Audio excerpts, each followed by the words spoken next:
In our last episode, I shared the sad story of how my undying love for Marvel's Thor led me to do something regrettable. I bought what I was told was an original Stormbreaker prop from Avengers Infinity War. It was a deal too good to be true. And spoiler alert, it was. 4 months later, a package finally shows up. And when I open it, something doesn't look right. Something doesn't feel right. And something doesn't smell right. Had scammed me. When you collect movie props, this kind of heartbreak isn't unusual, but it still hurts. And that's why I created the series, to share these stories and ultimately get your help in uncovering the truth behind these pieces. Did I learn my lesson? Of course not. And when another Stormbreaker came up for auction, I had to bid on it. So this actually looks legit, doesn't it? But as I've learned, just because something comes with a certificate of authenticity doesn't mean it's actually legit. So I called in a heavy hitter, not just a Marvel expert, but the guy who actually built Stormbreaker, Marvel's own prop master, Russell Bobbitt. So, is this a real Stormbreaker? Let's find out. Russell. Hi. How you doing? I'm Dan Lanigan. Nice to meet you. Russell Bobbitt, nice to meet you. Thanks for making time to be on our little show here. We big fans of the work you've done over the years, and really appreciate you taking your time to talk to us. Appreciate it. Thanks so much. Good to meet you. I know we sent you a list of questions, but do you have any questions before we start? No, I didn't look at them. Shoot away. Oh. All right. No worries. Do you do work outside of Marvel, or are you just Marvel right now? I freelance. I'm all over the place. Because everyone thinks of you as the Marvel prop guy. I know, which is it's a blessing and a curse. They hired me on a movie called Iron Man, and at the end of the movie, I said, "Thanks a lot. Have a nice day." And they were like, "No. We got another one coming up."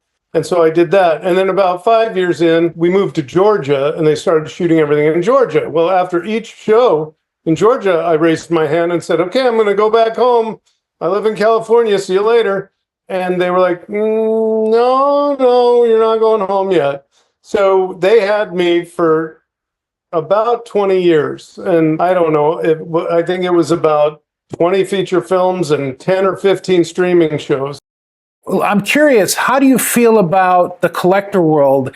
You know, being that you're on the production side, and it could be difficult, I would imagine. You know, you want to make people happy, but there's sometimes, there's security issues. People are trying to steal things. There's a lot of concerns, I would think, from your perspective, from the collector world. What's your take on that? Well, first off, a person in my position signs a contract saying that I'll never give anything up, that Marvel or whatever company you're working with owns that. Now, they have the prerogative to take it and go auction off, and they do. Props get out there in the world. Chris Hemsworth has a Mjolnir, and what he does with it is his business. Chris comes to me and says, "I sure would like for you to ship me a Stormbreaker." I go straight to Marvel and say, his birthday's coming up, and if you'd like to give him a nice birthday present, he would love a Stormbreaker, and they don't bat an eye. We order a crate, and we ship it to his house.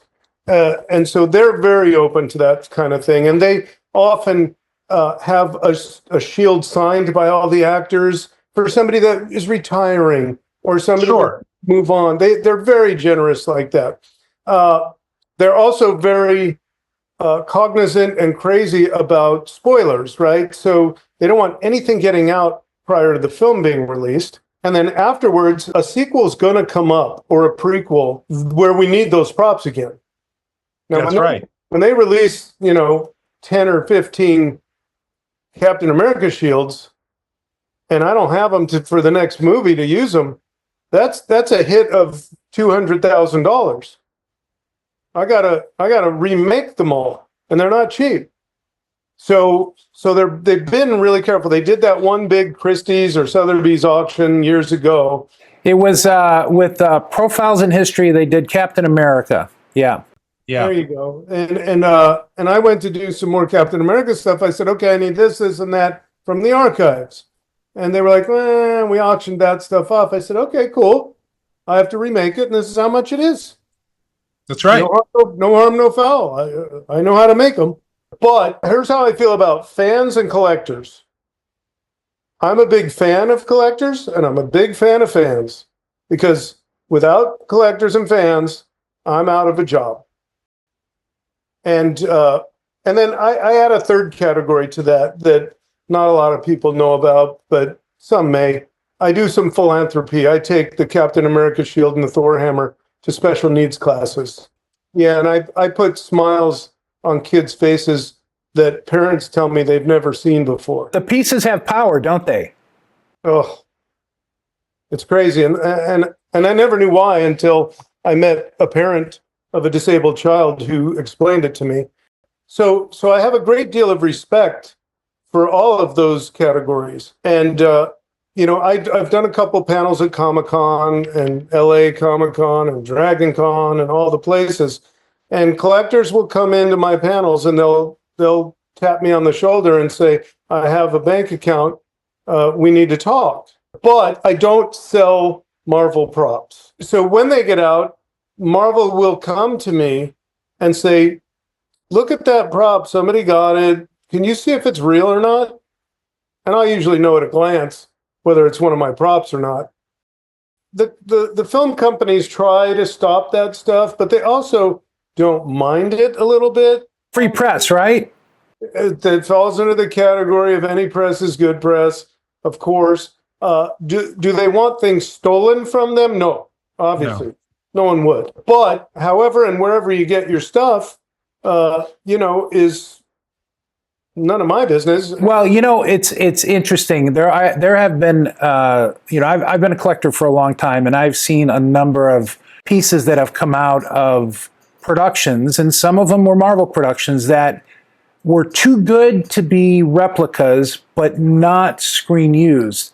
And I always wonder, there's got to be some of these folks that are producing this stuff that are making extras for themselves. I mean, it seems like it's something that would be easy to do, right? I can't stop it. We sign our vendor side contracts with us because I don't make everything myself. I have to hire hundreds of people to help me make things. Of course. So if a mold maker has a mold and he comes in an hour early and he makes an extra piece, I never know that. I won't know that. If the company that makes the Captain America shield makes 5 extras for their shop to hang on a wall, I'll only know that when I go there next and see a shield hanging on the wall. And that has happened. I've walked into shops and seen my props hanging on the wall. I'm like, well, that's kind of bold. To go back to your point of the fraud, it really depends on who you're buying it from, doesn't it? That's very true. And how it's being presented. If you're buying it from Marvel and they say it's on camera and it wasn't, I'd call that a little dishonest. But if you're buying it from somebody that got it from somebody that got it from somebody, no one knows. That's so true. And to be honest, a lot of prop collecting is you're not necessarily buying the props, you're buying the story. Sure. And you're buying this fictional history, whether it's real or not, right? You got the piece, and the piece is what the piece is, but you gotta be aware and be, and it's you gotta be careful. Like, I like to get my stuff officially. Like this piece I've gotten from, I haven't shown it to you yet. It's a piece that I got from a Marvel auction. This was a Stormbreaker. Let me put the glasses on. And you got this where? From a Bonhams auction that was donated by Marvel for a BAFTA charity. Yeah. And I've got Marvel paperwork. Yeah. Let me ask you something. Yeah. Do your forearms hurt right now?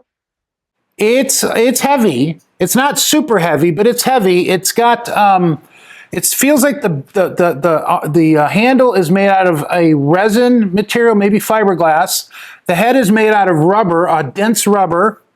The very tip is made out of rubber, and it's kind of bent away, but it's pretty heavy.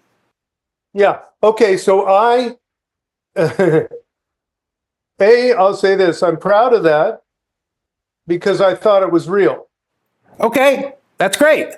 That's why I asked you if it was heavy. If it was if it was the aluminum one, your arms would be hurting. No, it's not the aluminum. I mean, I'm actually curious. So this is a rubber-headed version, and you'd had what, 6, 7, 8 of these? This version? I probably made 10 to 12 of those. 12 of those, and then how many of the aluminum would you have made? 1 or 2? Maybe 4. Oh, 4. Okay. And I could get that. I mean, I have the invoices, so I can really figure that out. But I'm recalling that it would be about 4 reels and several of the hard rubbers. Can I see the top of that? Yep. The very tip? Yep. Yeah, that's one of mine. How would, well, you probably don't want to give it away, but how would you tell based on the top? The weave of the branches. Oh, right. Because that wouldn't be something that you would necessarily see on camera, right? That you could fake. Well, but it would be very hard to duplicate exactly the way we did it. That makes sense. Yeah. And the 7 words, I think there's 7 words in runes on there, or 6 or 7. Let's see. There's 1 here, 1 here, 1 here, 1 here, and I'm not seeing any more. Is it only 4? Oh, well, on this one, there, maybe. Oh wait, no, you're right. Here we go. Here's 1 here, and 1 here. You're right. There's 6. There you go. You knew your stuff. Yes. And then the back of it. Let's look at the back. Yep. Yeah, that's it. That's our pattern. And the how it's worn out and where it's worn out. Yeah. So that paint is called ALSA. It's a company called ALSA, ALSA. ALSA, okay. Yeah, that paint, to get that finish, that paint's $1,000 a gallon. Holy cow. Marvel only allows me to use it because on Thor 1, the art department used it to paint a set. And it came out to like $90,000 in paint or some crazy number. And they claimed no one's allowed to use this paint on our movies anymore, except for props because they're small. Wow. Now, would you use that paint on a resin head or just on a rubber? Both. Both, okay. Both. I have fiberglass Mjolnirs that we use that on. I use it all the time. It's great metal paint. My opinion, it's the best metal finish you can get on the market. Interesting. The design of Stormbreaker was cuckoo. We were doing what movie was it? Infinity War or Endgame that it showed up? It was Infinity War, which James Gunn had nothing to do with, other than that he came in to consult on how Groot would wrap his branches around that Stormbreaker. Interesting. He played a part in the design of the top. When I said, let me see the top, it's how they would, in CG, grow and wrap around each other was a meeting. Wow. And we honored his opinion and we made the Stormbreaker the way that he thought it would go. Wow. And so it really cool moments that no one will ever know about. Well, they will now because you're sharing with us. Well, sure. But that's what I'm saying. Like, I'm getting ready to retire. I'll write a book. But the Stormbreaker it was a fascinating piece. I'm going to share an anecdote with you that was real. This is not malarkey. It's not fake. It's real. Other people can attest to it. We were shooting out in Georgia in a field in one of the big battles, and Hemsworth was to bang the Stormbreaker into the ground to make the lightning and the storm and all that. So we go to shoot it. There's 150 extras, 40 stunt people battling with all the props, and things are breaking and flying. And And I stand there with Hemsworth because this is heavy, this thing. And Right. I wait and I wait. And when we're rolling, I hand it to him and he goes and does his thing and I run out. I hand him the Stormbreaker in this big battle. And it was time for him to hit it into the ground. He hit it into the ground, and within about 30 seconds, lightning happened and a storm came through, which is kind of cool. He brought the thunder. When lightning strikes near a film set, you're down for 30 minutes. It's a safety rule. We got shut down that day. The storm kept coming. That is not unusual for Georgia.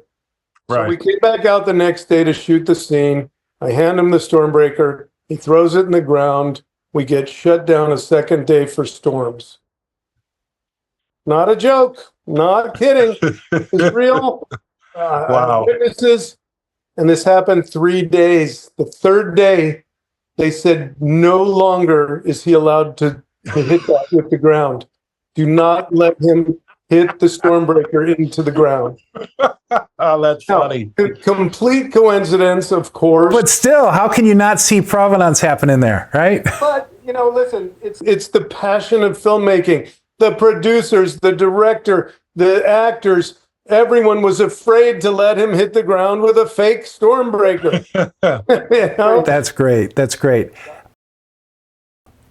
How important is your work as a prop master to you?